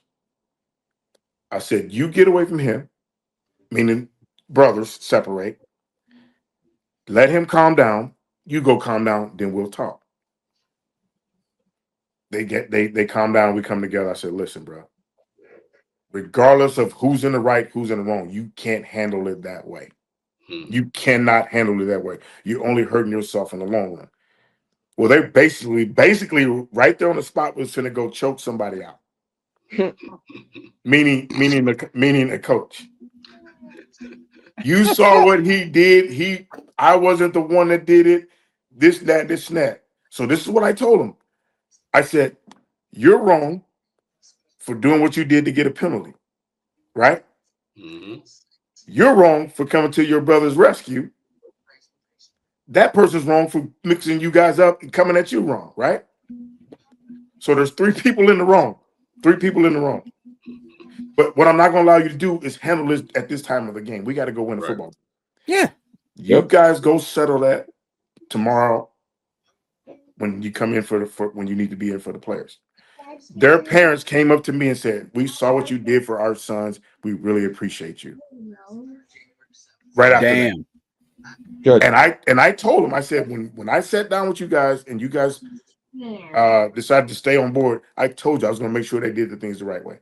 I told you were going to be on speed dial because they're like little brothers. They're like little nephews to me because I played with their uncle. So that's how I treated it. That's how I wanted to treat it. But their parents now to this day still thank me for what I did for their sons. Hell yeah. And rightfully so. But that was my ultimate goal, was to make sure kids like that didn't throw their lives away or do something stupid. And that's all my main focus was the kids. And I told somebody, the university, those kids in that locker room are my main focus. Regardless of how you guys want to run this place, what y'all want to do, how y'all want to do it. Because my loyalty to that university, we talked about it already, to the Brotherhood, guys that came before me, guys that came with me, guys that came after me, guys that are going to come. This university is going to be there as long. We can be dead and gone. That university will still be there. So that was my loyalty. And that's what I tried to instill in those kids, because I didn't want to see those kids fail. You know, again, those 2 for sure, because I knew there was a relationship. And there's other guys like Toby Wright's son, Javen. Yeah. I played with his dad. That's like a nephew to me. And I stayed on him. Toby gave me permission to kick him in his you-know-what if he got out of line. Bryan Miles' son, when he came, same with him. You know, this is how we're going to do it. You're not going to get involved and get mixed up in the wrong crowd. You're going to do it the right way. And not only because I played with their dads, and I didn't just do it with those kids. I was the walk-on coordinator. So every walk-on, if those kids were like sons to me, and they got treated so bad. I'm like, what are we doing? That's not the Nebraska way. These kids fight tooth and nail. They doing everything right, and you treating them like this. That's not supposed to work. Right. So I'm proud of the guys like Bullock that played this year. He was my last walk-on class that I recruited. The older Bullock and his brother. But he was a handful. And I told him, listen, bro, you as a walk-on have to do everything the right way. You have to, or they're gonna run you out of here. It's just that simple. Just that simple. You have the talent, you have the skills, but you're gonna throw it away because you keep doing dumb stuff off the field. Mom and dad, I can reach out to them and they thank me right now to this day. Thank you for the opportunity you gave him. You didn't give up on him when other people wanted to. You stayed on his butt like we asked you to do. I can sleep at night because I know that was what I was doing. Yeah. But when you hire guys that don't have that same mentality, it's going to rear its head and it's going to be really ugly. Yeah, it can completely trash a program. Yes. And going back to the 105 now, those are the kind of kids you can't take. It's even going to hurt the in-state scholarship kids. Yeah.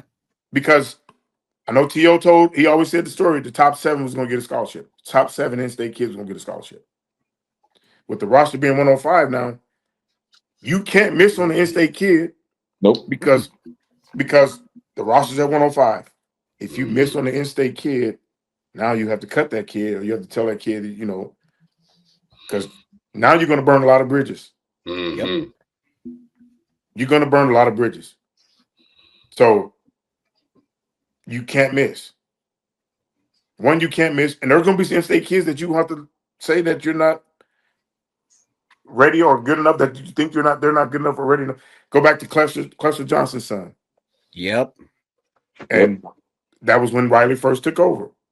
He asked me, give me 3 guys I need to go after right now. I said, Joe Burrows, Cluster Johnson's son, and it was one other guy's son I told him to go get.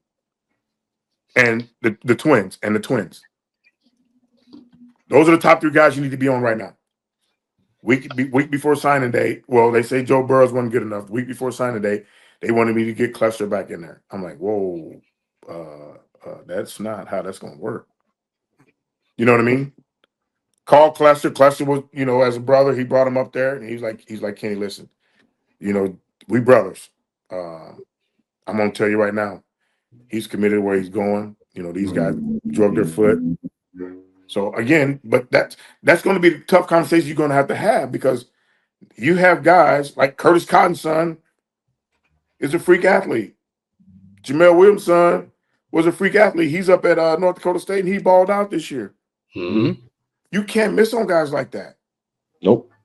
All because you want to go Florida, Georgia, Texas. Just because they have those states behind their name, they don't mean that they're better than Nebraska players. Right. Yeah. Right. And I'm glad you said that because I agree with that 1,000% because here in Arizona for years, and this goes back to what I said about Coach Snyder, we're going to get the California kid because he was Cal's head coach. You're not getting the top tier in California. No. They're going to SC. No. They're going to UCLA. They'll pop at Ohio State. They'll pop at Michigan. They'll pop at all Nebraska. All these other big names. So you're getting, even though the population's bigger, you're getting the guys down the line. But yet in myself, I have Coach Osborne here. I have Coach Cooper here. I have Spurrier on the line. I have Bowden on the line. They call him my coach. We want that Cheatham kid. We have all of these, but you're not. Now you want to try to come get me. No, it doesn't work like that. It doesn't. I have your associate AD come to my house. But I don't hear from the head coach. I hear from everyone else on the staff. But now you want to say, oh, yeah, nah, bro, it don't work like that. So it's a slap in the face. But Nebraska, the old Nebraska, always went after their top kids and their kids. And they plucked from the other states. Yep. That was the Nebraska way. We go get our top kids, and then we go pluck these other jewels we know from the other states. So you doing that and you looking at these kids like, oh, well, that's almost like turning your nose up at them. Yep. A player is a player. A player is a player, regardless of where they're from. Yes. Regardless of where they're from. Yep. It shouldn't take them being from Texas, Florida, Georgia for them to be better than a Nebraska player. Right. I don't give a damn if they're from Alaska. What he said. As long as they got talent, they've got the right attitude, they can be coached, and they can coach themselves. Yeah, they got a player. And guess what? Those kids go on it more because they're from Nebraska. Yep. They're going to play harder. And going back to what I said, I learned how to be a Nebraska football player from 2 walk-ons. When I came here, they moved me to a receiver. You had Brad Duvall and Danny Pleasant as walk-on receivers in front of me. I could run faster than them. I could jump higher than them. And I had the quickest feet on the team at that time. Coach Bryan will tell you. But they went down, and Coach Bryan wanted them to cut block somebody. They went to cut block that leg that he told them to cut. He wanted them to lay out on the mat. They did it. He wanted them to step with their right foot. They stepped with their right foot. Me being an athlete, I'm just going. And I'm looking. So again, I went home. I looked myself in the mirror and said, how are they consistently in front of me when I'm better as an athlete? I figured out. Coach Bryan wants me to step with my right foot. I got to step with my right foot. Coach Bryan wants me to cut that outside leg. I got to cut that outside leg, not just run at them and just shoot my shot at them. They were doing everything right. That's when it clicked. I'm a bad athlete, but if I don't outwork those guys, they're going to play before me. Yeah. And being an in-state kid, it means more. It meant more to them than me from being from St. Louis. I had to be taught how to be a Nebraska football player. Did I know the tradition? Yes, because they were on TV every week, and I got to watch them. Yeah. Did I know the Nebraska way? No, I had to be taught that. Yep. Going back to now, kids in this era don't know Nebraska. They don't care to know Nebraska. They're not loyal to Nebraska. All it's about now is about NIL, what you can give me, how you can give me. And then if I'm not happy, I'm going to go to another place. Yep. And you still do get some exceptions like Ramir Johnson, somebody that goes through everything a player could possibly go through in their career, and they stick it out. And then some. I reached out to Ramir when he got the MVP of that game, and I said, bro, I'm so proud of you for sticking in there. And he tweeted me back. He said, Kenny, couldn't have done it without you. Thanks for all your support. Good. Because I knew what he was going through. I knew how he was getting the bad end of the stick. Yeah. And at one point, I was hoping he went somewhere else to get a fresh shake. Surprised he didn't. I thought he would go back to Rutgers. Yeah. But again, that's called an exception in this day and age of a guy being loyal to a university, not worried about how much money he's getting. And he's a fighter. He's a survivor. He's battled through all those adversities that he went through, and he survived. Yep. So that he's one exception to that. One. Yeah. Out of hundreds, if not thousands, of college athletes. Yes. And that is crazy to think about. Yeah, 95% of kids are going to leave and go somewhere else now. Yes, they will. Yes, they will. It's unfortunate. Matt, maybe even 97, 98%. Oh, man. I'm sure. When you spend 5-6 years at a university, you're expected each year, people are saying you're going to be RB1, you're going to be the starter, you're going to be the guy they're all looking to hand the ball to. And it never just, excuse the damn language here, but it never fucking happened for the young man. No. Yep. No, because again, in recruiting, you try to recruit better than you have on your roster. Yes. Always. You have to try to upgrade your roster every year. Yes. And then it goes back to the fact that he's had how many coaches in his tenure here? I think he went through 3 position coaches and head coaches. Oh, God. Couldn't even count. Right? So his most consistent, CJ. I hate to say it, is coaches are going to want their own guys. They want to, for the most part, they're going to want their own guys. Coaches will say, and I've heard it said, these are my guys. They're not the previous coaches' guys. That's smoke and mirrors. I'm just telling you that right now. I'm just telling you that right now. There's smoke and mirrors. You have to be genuine and mean it, because players can read through that. Yeah. Players can read through that. So if you say it and you're not genuine with it, they can read through that. Because ultimately, you're going to want a guy that you think you can win with. If this guy continues to get hurt, going back to our days, when you got hurt, you was told you don't lose your starting spot. Yeah. Nowadays, it's a cutthroat world where you get hurt. You don't know if y'all know that song by Patti LaBelle, but it's called "You on Your Own." On my own. That's how they do it. Because it's win now or you lose your job. Yep. So there's some coaches nowadays that they don't even, if you're hurt, they don't even want you on the sideline. Say it again. Yeah, because the coaches don't want the players to see a guy hurt. They just want him to stay away. Go work out on your own, and it's no. That's when that messes with a kid's head. Yeah. Thank you.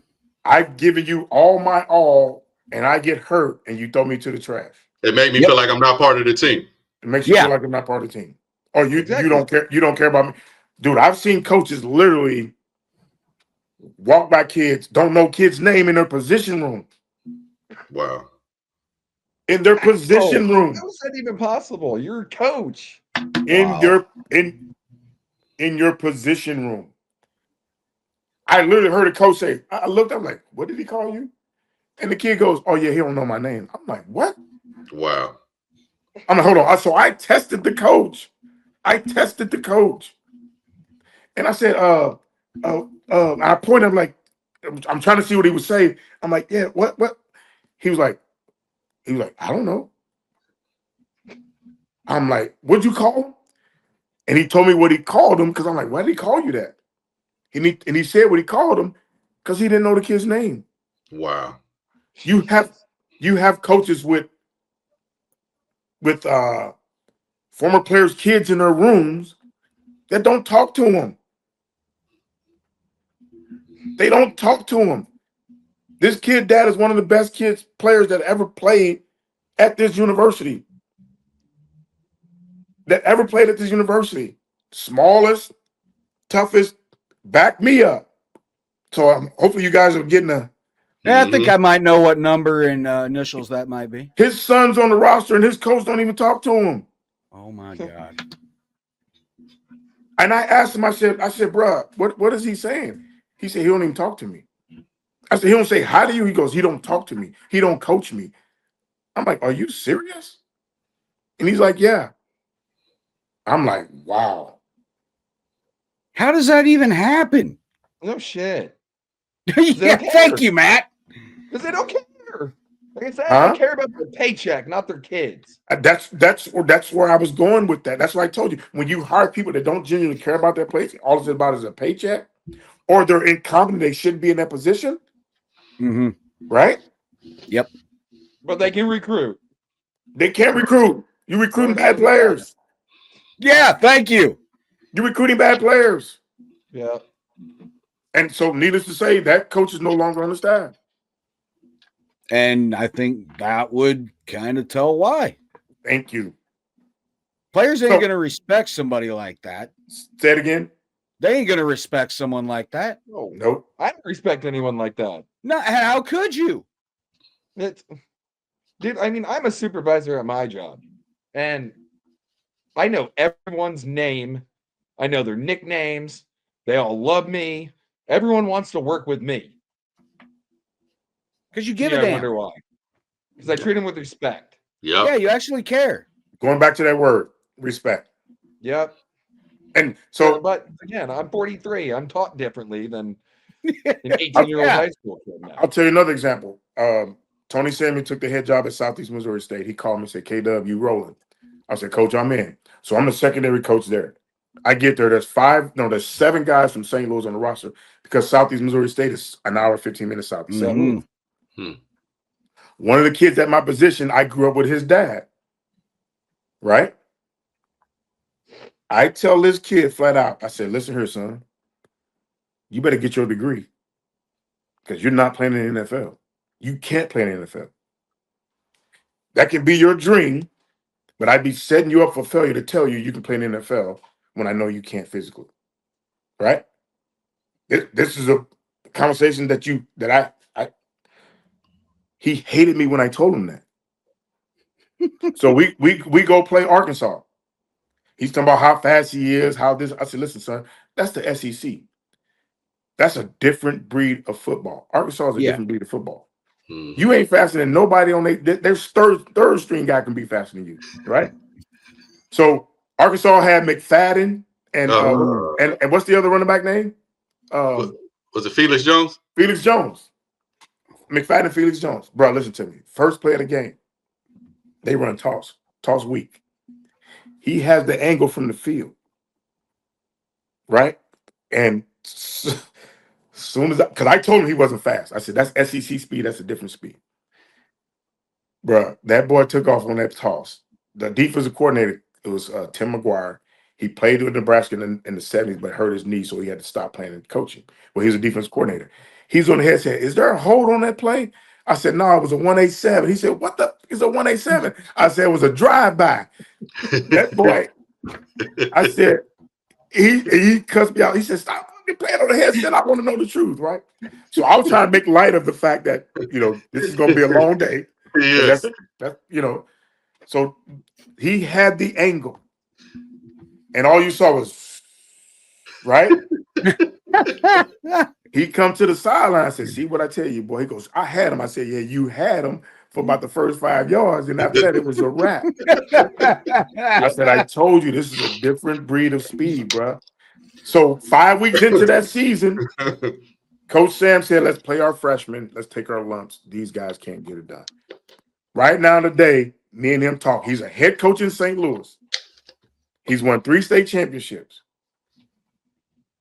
He calls me every time Nebraska comes through. What do you think? What do you think? And I say, Spain, you and he has the utmost respect for me because I was true 100 with him. That's good stuff. That's the way it should be.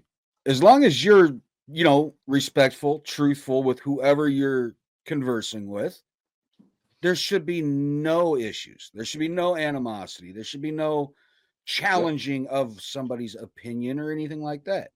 That's just how it should be. As long as there's respect. Like I always have said, I may not like Oklahoma, but I respect them. Yep. That rivalry that was for so long, I respect the ever-loving hell out of Oklahoma. I don't like them, but I respect them. So you bring up Oklahoma, and I told you about the tradition of Nebraska and the rivalry of Nebraska and Oklahoma. Yes. So growing up, I was an Oklahoma fan because of Jamel Holloway and Charles Thompson. Yeah. Jamel Holloway and Charles Thompson, right? I was an option quarterback. Yep. And Steve Taylor and I are good friends now. And I tell Steve, you can't touch Jamel and Charles Thompson. We always go back and forth. So going to junior college, after I got done my 2 years of junior college, Oklahoma was on probation. They were going from option to the spread with Cale Gundy and that bunch. So I chose Nebraska, thinking because Nebraska was still running the option. They recruited me as an athlete. But I knew the tradition of Nebraska. I knew that they were a winning program. So the Oklahoma rivalry is something that you saw every year. Mm-hmm. Yep. You know what I mean? Black Friday.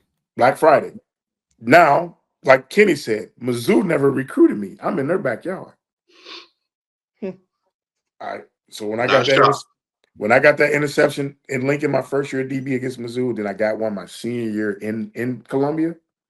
To win the game, I took my helmet off and just showed my what. Yeah. But that's what happened with Mizzou. They got away from recruiting St. Louis kids when they went to the SEC, thinking they had to try to recruit those kids from that area. You're not going to get those kids to leave that area to come to Missouri. They never left. They never left those areas. No, they never left those areas. Yeah, that was all Georgia. Kids from Alabama or Auburn. To get those kids were an anomaly. That was an anomaly. This is how smart Coach Osborne said, because everything is it comes full circle. We would literally be in the meeting room, T.O. with the red light, Coach Osborne. I don't understand this. Now, what he's saying is there's Cincinnati, there's Memphis at the time, Memphis State. There's Louisville. There's all these teams that he's watching that played it, a common opponent. Yeah, that's just coaching. They don't have to leave their area to get kids. Yeah, we have to. We kind of have to take care of our in-state players, and then we pluck you guys from other areas. They should always have better records than this. So it goes back to what you're saying. Missouri should have never stopped. I don't understand that. It's like Nebraska when we changed, we stopped going Texas, Oklahoma, and Missouri. When we went Big Ten, we stopped. Why? It doesn't make sense. It doesn't add up. No. Because the kids from the area, the weather, one part, they know the place, right? Yep. Whereas you get we brought in 12 guys from Southeast. We brought them here on a recruiting visit, and they get here in January. 8 of those 12 had their bags packed the first week they saw that snow. They said they're going home. It's too cold. 8 of the 12. God. I'm like, bro, you can't. So I'm telling them, you can't bring that many at one time to this place because it's not going to work. Yep. One, especially if they're not playing, they're going to get homesick and they're going to want to go home. Mm-hmm. And then once that weather hit, it's a different ball game. And if you're not over there checking on in them dorms, you're not talking to them other than in the stadium, you're going to lose them. Yep. You're going to lose them. You show them love on a recruiting visit, then when you got them here, you don't show no love. That's what's going to happen. Yeah. That's why the turnover was so bad. Before we go ahead and shut it down, I mean, I'll go ahead and I'll use kind of how I view what you just said there, K-Dub, is the movie The Program. One of the greatest college football movies to ever be made. Agreed. My opinion, one of the closest to real life behind the scenes college football shit back then.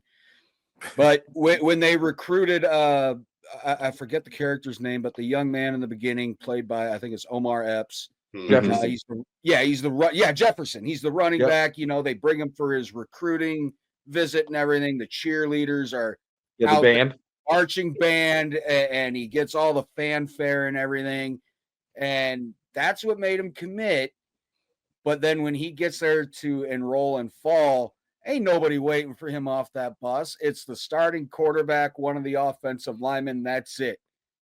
That's kind of how I view that. Yeah. It's sad to say, but I saw it happen. Thank God that I was responsible for move-in day, because again, you're in those parents' faces, you recruiting those kids, and you telling those parents you're gonna make sure they do everything right. And Cam Taylor-Britt was an example. He's from Alabama, right? He came up here, had his camp here last summer. Mom reached out, asked me if I want to work the camp. Mom and dad and sister and brother hugged me so hard when they saw me.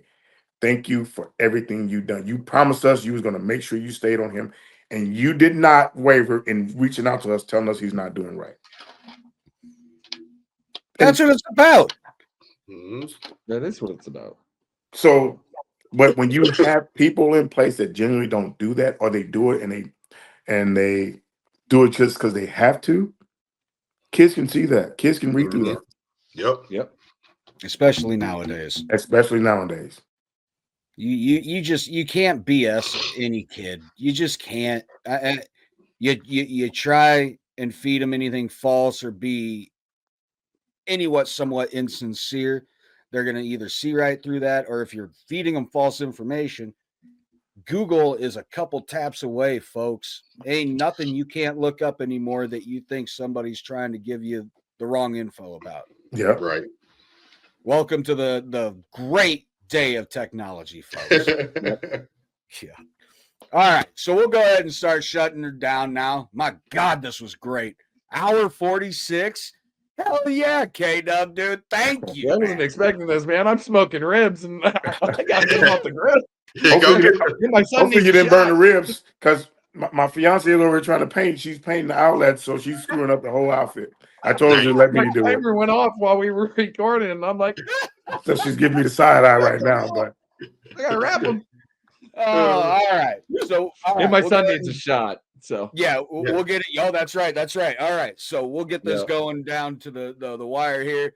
K-Dub, where can everybody find you on social medias, my man?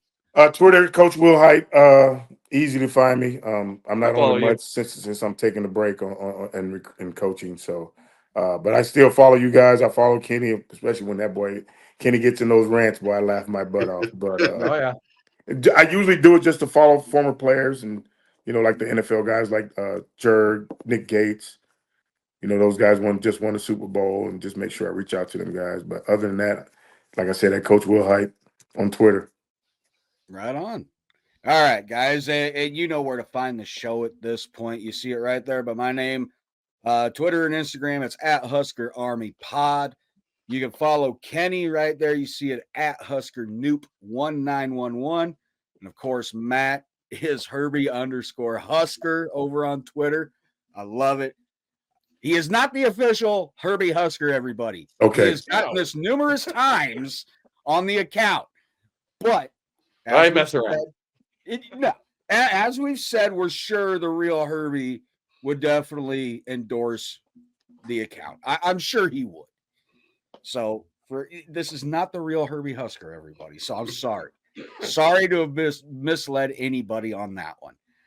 And then, of course, if you're watching on YouTube, please make sure to like, subscribe, hit the bell notification icon.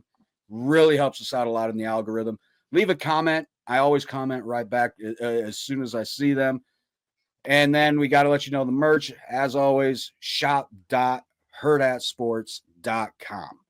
You get the T-shirts, dad trucker hat, beanie, stainless steel tumblers, the coffee mugs, different colors, different styles, all awesome stuff. So, you know where to find us. You know where to find K-Dub. You know where to find the merch. We told you what to do as far as YouTube is concerned. Audio-only platforms, Apple Podcasts, Spotify, what have you. I'm pretty sure we're a part of all of them out there. So a huge thanks to all of them. A huge thanks to YouTube for allowing us to do what we do on their platform. And a very big thanks to Hurrdat Sports for having us a part of their networking family. It's been awesome. The merch is great. The guests have been great. So I guess at this point, oh man, can't thank you enough, Kenny. Awesome. No black shirt stuff. That crap. And I'll let the cat out of the bag for anybody that's still watching at this point. Anybody that's still watching or listening at this point, next Monday we'll have another episode, and we'll have current commit Tyson Terry on with us. So, my guy, there we go. See, we gonna have a lot of fun, man. Oh, tell Big Tice, Coach Wilhite said hi. Oh, I got you covered. I got you covered, Wilhite. You don't even have to worry about that, man. That'll be the easy part. So, guys, you know where to find Kenny. You know where to find the show. You know where to find the other Kenny. You know where to find Matt. So, I guess at this point, there's only one thing left to do. Husker Army, Husker Nation, at ease. You are all dismissed. Yeah.